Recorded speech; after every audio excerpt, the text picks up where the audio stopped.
Hello everyone, আজকে আমি বানিয়েছিলাম নিরামিষ পনির। প্রথমেই বলি, সর্দির জন্য গলাটা বসে আছে, একটু অ্যাডজাস্ট করে নিও। প্রথমেই আমি আমুল পনির নিয়েছিলাম। সেই পনিরটাকে প্যানের মধ্যে বাটার দিয়ে ভালো করে গোল্ডেন ব্রাউন করে ভেজে নিচ্ছিলাম। এতে খুব টেস্টি হয় খেতে। পনিরকে খুব আলতো হাতে ভাজতে হয়, যেহেতু প্রথমবার বানাচ্ছিলাম তাই আইডিয়া ছিল না, তাই পনিরগুলো একটু ভেঙে যাচ্ছিল ভাজতে গিয়ে। এরপর আমি কড়াইয়ে তেল গরম করে তার মধ্যে অল্প একটু বাটার দিয়ে দিয়েছিলাম। ফোড়ন হিসেবে দিলাম শুকনো লঙ্কা আর গোটা জিরে। এরপর আমি একটা তেজপাতাও দিয়ে দিলাম।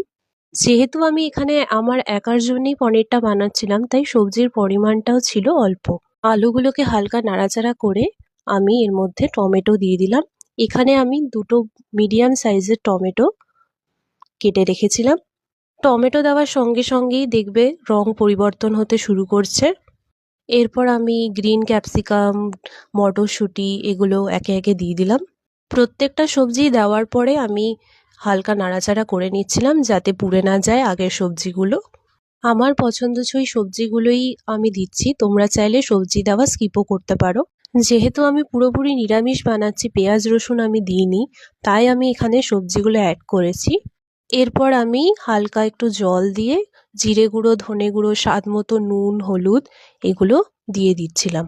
সব মশলাগুলো দিয়ে একটু আবার ভালোভাবে মিশিয়ে নিচ্ছি, যাতে মশলাটা ভালোভাবে সব জায়গায় ছড়িয়ে যেতে পারে। ওপর থেকে হালকা গরম মশলাও এরপর আমি ছড়িয়ে দিলাম। আবার সেম প্রসেস, আবার নাড়িয়ে চাড়িয়ে দিচ্ছি। এরপর আমি আগে ভেজে রাখা পনিরগুলো আস্তে আস্তে একটা একটা করে ঝোলের মধ্যে ছেড়ে দিচ্ছিলাম। খুবই আস্তে আস্তে একটা একটা করে ছাড়ছি, কারণ আগেই আমি দেখে নিয়েছিলাম যে পনির খুব নরম হয়।